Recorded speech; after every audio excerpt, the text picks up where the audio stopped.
कि कभी आपने ये सोचा है कि लोगों का झुकाव अधिकतर नकारात्मकता की तरफ ही क्यों होता है। हकीकत तो यह है कि आपके ब्रेन को सरवाइव के लिए बनाया गया है। हजारों साल पहले आपके पूर्वजों को हर रोज एक नई मौत का सामना करना पड़ता था। उस समय का जीवन इतना सेफ नहीं था जितना कि आज है। इसी वजह से आपका सर्वाइवल मैकेनिज्म बहुत अधिक नहीं बदला है। आपका माइंड आज भी आपके आसपास के माहौल की जांच करता रहता है कि कहीं आसपास किसी तरह का कोई खतरा तो नहीं है। बदलते समय के साथ आपके माइंड की कुछ प्रोग्रामिंग चलन से बाहर हो गई है। एग्जाम्पल के लिए अब आपको किसी भी शिकारी के हाथों मारे जाने का डर नहीं रहा है, लेकिन फिर भी आपका ब्रेन सकारात्मक घटनाओं के बजाय नकारात्मक घटनाओं को प्राथमिकता देता है। नंबर 1, जिसमें हम बात करेंगे रिजेक्शन की, जिसे हर कोई अपनी लाइफ में फेस करता है। यह सच में रिजेक्शन इतना इंपॉर्टेंस रखता है जितना कि लोग इसे बना देते हैं। अब हम रिजेक्शन की साइकोलॉजी समझते हैं। बहुत समय पहले जब लोग कबीलों का हिस्सा हुआ करते थे तो उनको अपने कबीले से निकाल दिया जाता था और फिर उनको अपना जीवन कहीं और जाकर अकेले ही सर्वाइव करना पड़ता था।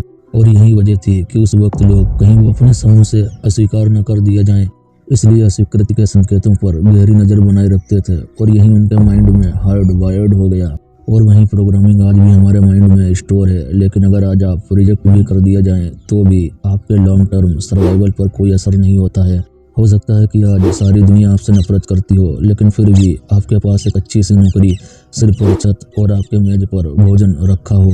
लेकिन फिर भी आपके माइंड को इस तरह से बनाया गया है कि सब कुछ होते हुए भी ये रिजेक्शन को आपके सर्वाइवल के लिए खतरे के तौर पर लेता है। हालांकि अधिकतर रिजेक्शन इतने पीड़ादायी नहीं होते हैं, लेकिन फिर भी आपको इमोशनल पेन को फील करना पड़ता है। अगर आप अपने मन की सुने तो आप इसके आसपास एक पूरा नाटक रच सकते हैं। आपका माइंड आपको ये फील करा सकता है कि आप प्यार पाने के लायक नहीं हैं और केवल एक रिजेक्शन कई दिनों या महीनों तक आपके सर में दर्द कर सकता है और आप इस एक रिजेक्शन की वजह से डिप्रेशन में भी जा सकते हैं।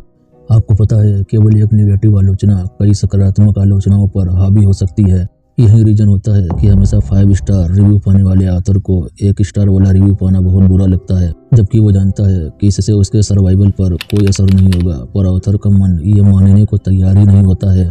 उसका माइंड ये समझता है कि यह नकारात्मक रिव्यू उसके ईगो के लिए खतरा है। अगर देखा जाए तो आपके साथ जो भी बुरा होता है वो उतना बुरा नहीं होता है जितना आपका माइंड रिजेक्शन के डर के वजह से घटनाओं को थिएट्रिकल बना देता है।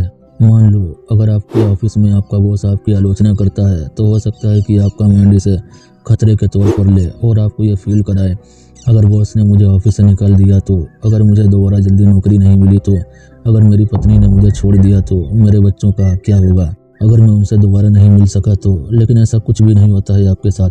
आप किस्मत वाले हैं कि आप उस जमाने में जी रहे हैं जहां आपके पास एक अच्छी सी फैमिली है, आपका फ्रेंड सर्कल काफ़ी बेहतर है, आपके चारों ओर ढेर सारी संभावनाएं हैं और आपकी रिस्पॉन्सिबिलिटी बनती है कि आप असली और काल्पनिक खतरों के बीच अंतर करना सीखें। अगर आप ऐसा नहीं करते हैं तो हो सकता है कि आपको डिप्रेशन का सामना करना पड़े, जो कि आपके जीवन को नकारात्मक तौर पर प्रभावित करेगा। और कुछ ही देर से ही जो आपके पास बेहतर है अपने ईगो की वजह से उसको हमेशा कमतर ही समझेगा और आपको हमेशा ये फील कराता रहेगा कि अगर ये हो जाए तो बेहतर होगा, अगर वो मिल जाए तो बेहतर होगा। लेकिन यहीं पर आपको अपने माइंड की इस प्रोग्रामिंग से बचना है और उसको समझाना है कि जो है वो बेस्ट है और हर समय के साथ जो भी बेहतर होगा वो करेंगे। जब आप ऐसा करना शुरू कर दोगे आप अपने माइंड की नई प्रोग्रामिंग करना शुरू कर दोगे और धीरे धीरे आपका माइंड भी यही सोचने लगेगा और फिर आपको मिलने वाले रिजेक्शन को आप बहुत ही बढ़िया तरीके से हैंडल करने लगोगे। उनको ज़्यादा इंपॉर्टेंस ही नहीं दोगे आप और फिर आप लाइफ में ना तो हार के डर से और ना ही जीतने के लिए बल्कि हमेशा सीखने के लिए रेडी रहोगे।